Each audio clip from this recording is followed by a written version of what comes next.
여러분 혹시 이런 상상을 해보셨습니까? 100살까지 살게 되었는데 내 통장 잔고는 바닥이 나 있고 자식에게 손을 벌려야만 하루를 간신히 버틸 수 있는 초라한 모습 말입니다. 생각만 해도 아찔하고 가슴이 답답해지는 일입니다. 과거에는 장수를 오복 중 하나로 꼽았지만 준비되지 않은 장수는 이제 재앙이라 불리는 시대가 되었습니다.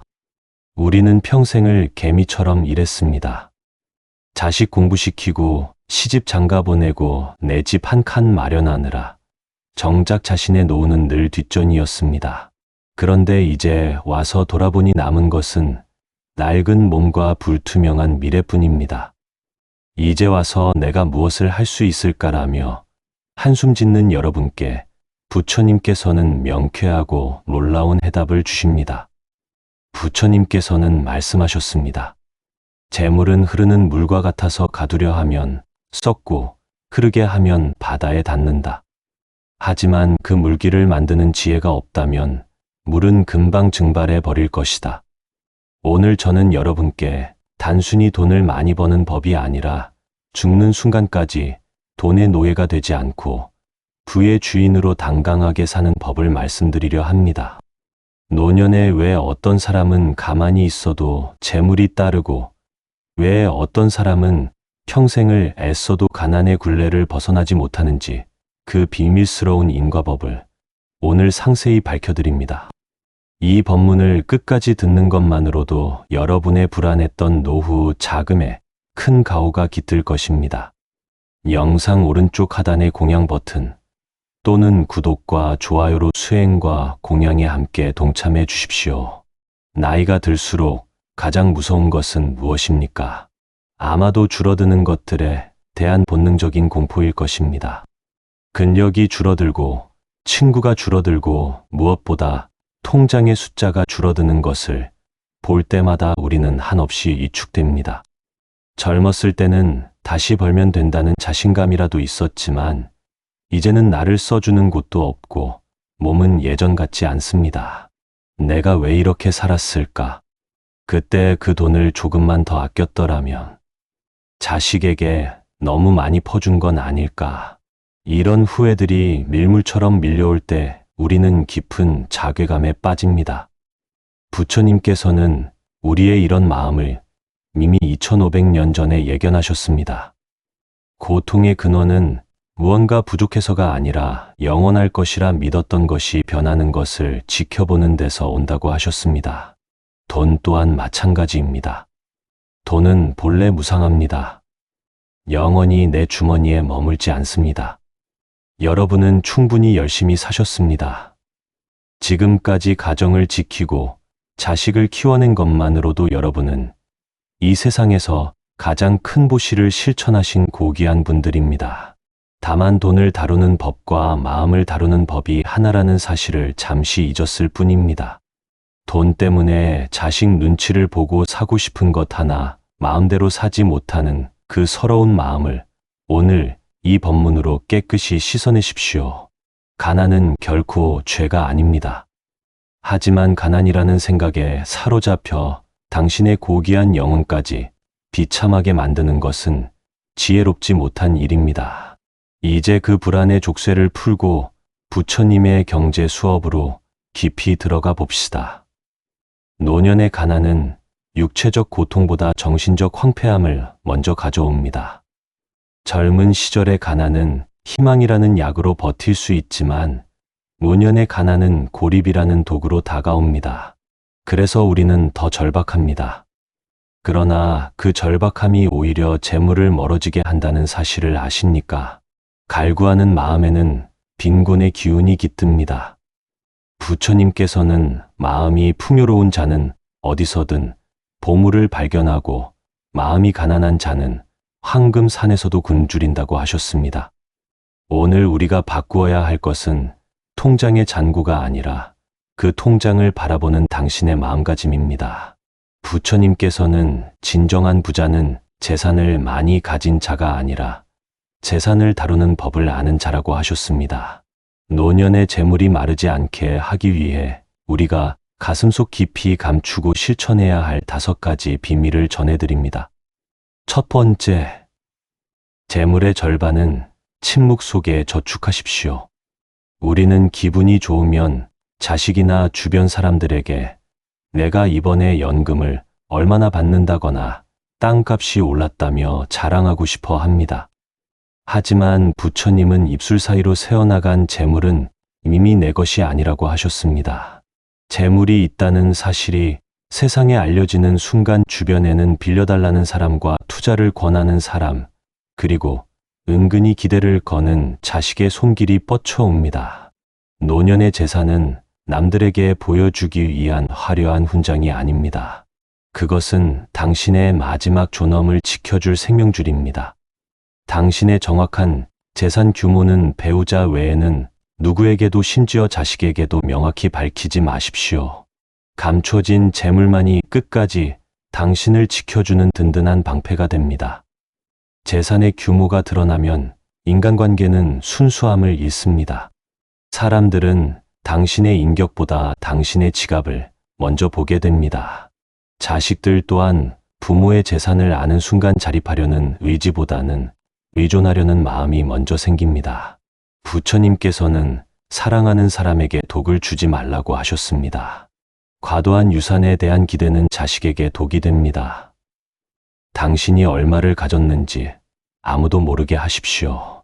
그 신비로움이 당신의 권위를 지켜주고 불필요한 분쟁을 막아줄 것입니다. 두 번째, 욕망의 항아리에 뚫린 구멍을 지족으로 메우십시오. 가난해지는 이유는 수입이 적어서가 아닙니다. 나가는 구멍이 통제되지 않기 때문입니다. 부처님께서는 만족을 모르는 사람은 천국에서도 가난하고 만족을 아는 사람은 땅바닥에서도 부유하다고 하셨습니다. 노년의 빈곤은 대개 품위 유지라는 이름의 허영에서 시작됩니다. 남들이 하니까 나도 해야 한다는 비교 의식과 예전에 화려했던 소비 습관을 버리지 못하는 고집이 당신의 노후를 야금야금 갉아먹습니다. 거창한 옷과 비싼 음식이 당신의 품격을 결코 만들어주지 않습니다. 소박한 식사에도 진심으로 감사하고 낡은 옷에서도 단정함을 찾는 지족의 마음이 생길 때 신기하게도 새어나가던 돈이 멈추고 들어오는 돈이 쌓이기 시작합니다. 지족은 포기가 아니라 선택입니다. 불필요한 것을 걷어내고 본질에 집중하는 것입니다. 나이가 들수록 물건은 줄이고 마음은 넓혀야 합니다. 남의 시선을 위해 지출하는 돈은 가장 헛된 돈입니다.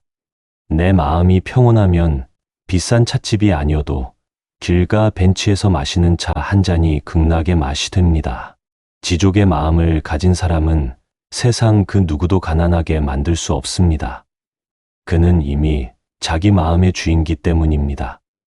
세 번째, 공덕이라는 이름에 보이지 않는 무한 통장을 만드십시오.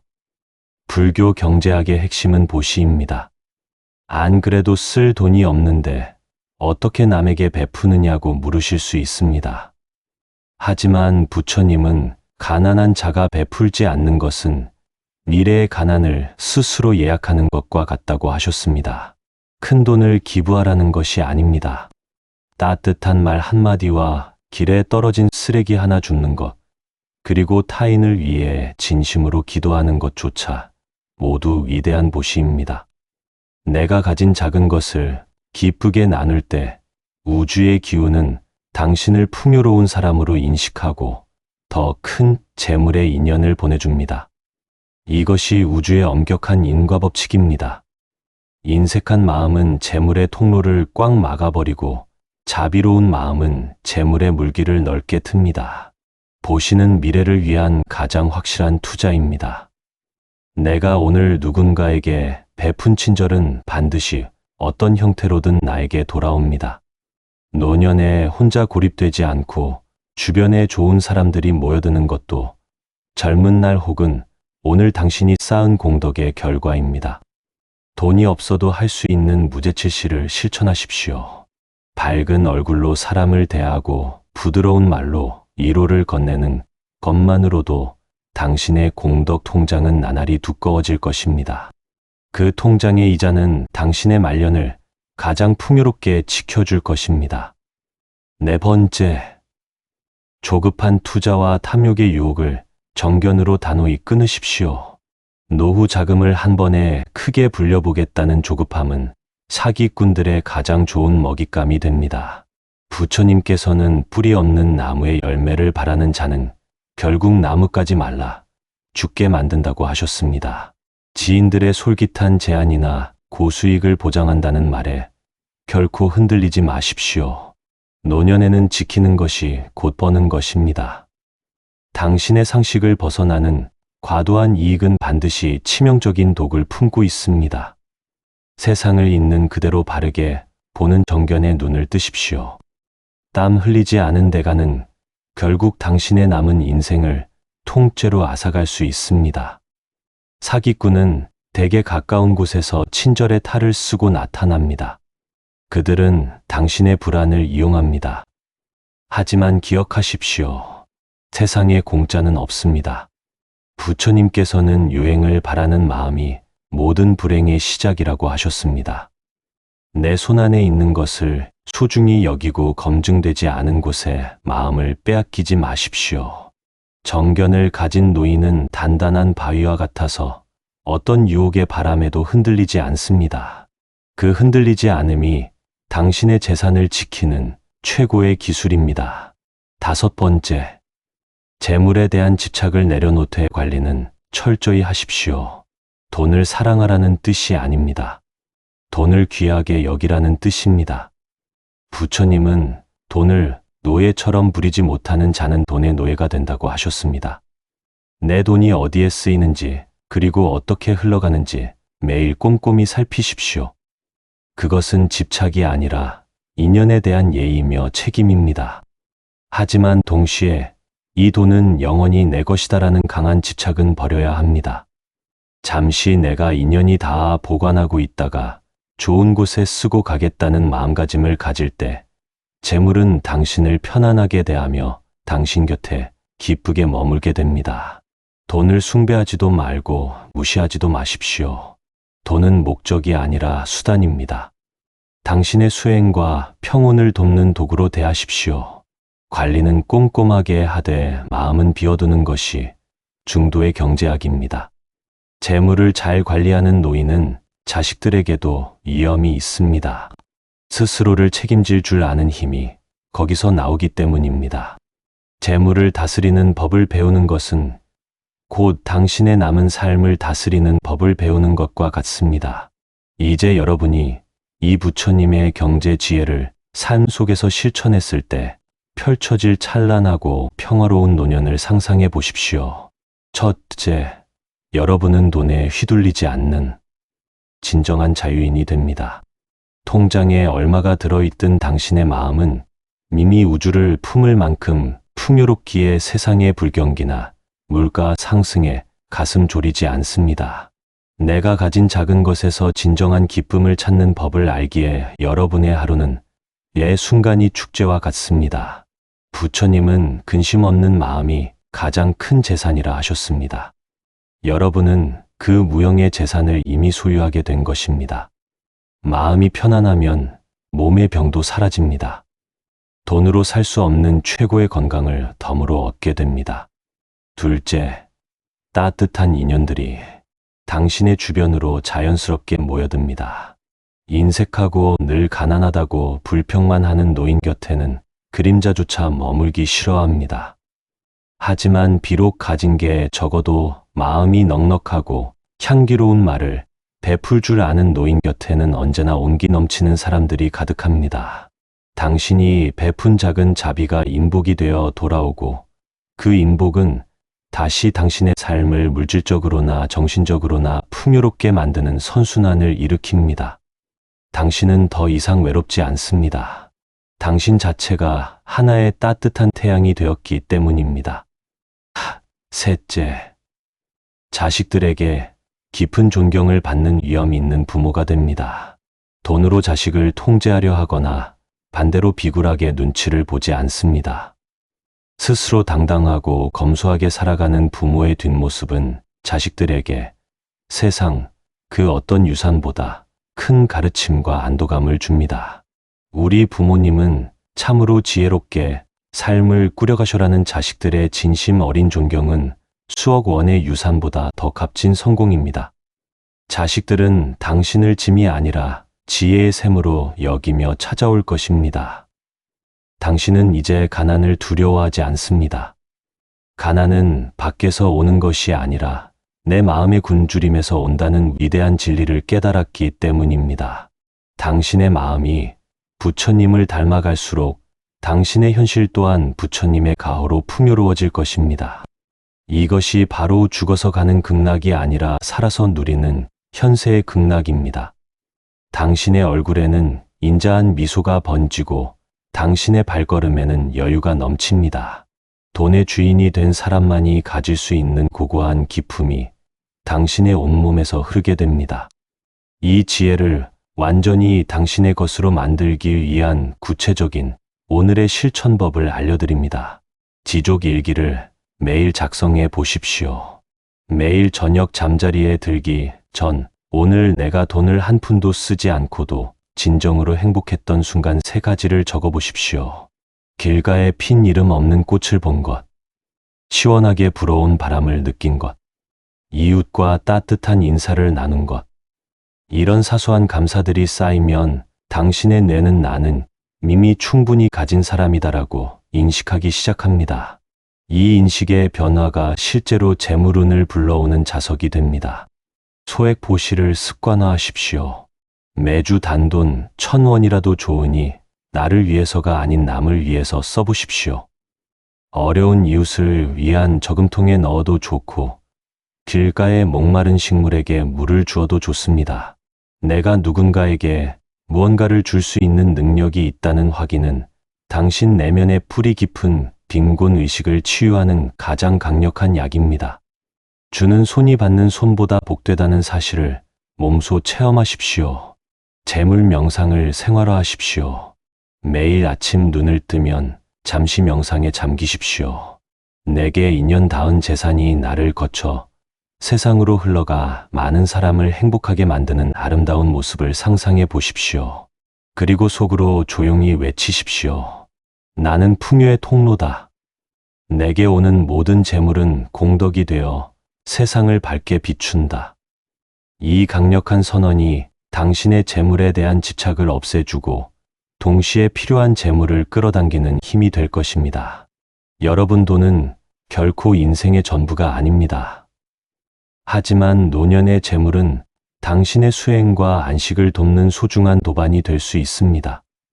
부처님께서는 마지막 순간에 이런 말씀을 남기셨습니다. 자기 자신을 등불로 삼고 진리를 등불로 삼으라. 여러분의 통장 잔고가 여러분의 가치를 결정하게 두지 마십시오. 여러분은 이미 이 세상에 태어나 수많은 풍파를 견디며 고귀한 업적을 남긴 위대한 존재입니다. 오늘 말씀드린 5가지 지혜를 실천하며 돈의 노예가 아닌 당당한 주인으로 살아가십시오. 아끼되 결코 인색하지 말고 베풀되 조금도 생색내지 않는 그 거룩한 마음이 당신을 진정한 노년의 겁으로 만들어줄 것입니다. 재물은 떠나갈 때가 되면 떠나가고 올 때가 되면 옵니다. 오직 변하지 않는 것은 당신의 깨어있는 마음뿐입니다. 여러분의 남은 생애에 경제적 결핍이 영원히 사라지고 그 자리에 부처님의 무한한 풍요와 평온이 깃들기를 간절히 발언합니다. 당신의 지갑이 찰수록 당신의 자비심도 더욱 깊어지기를 바랍니다. 당신의 삶이 누군가에게는 희망의 등불이 되고 당신 자신에게는 해탈의 기쁨이 되기를 두 손 모아 기도합니다. 오늘 이 법문을 들은 당신은 이미 세상에서 가장 부유한 사람입니다. 나무아미타불, 관세음보살.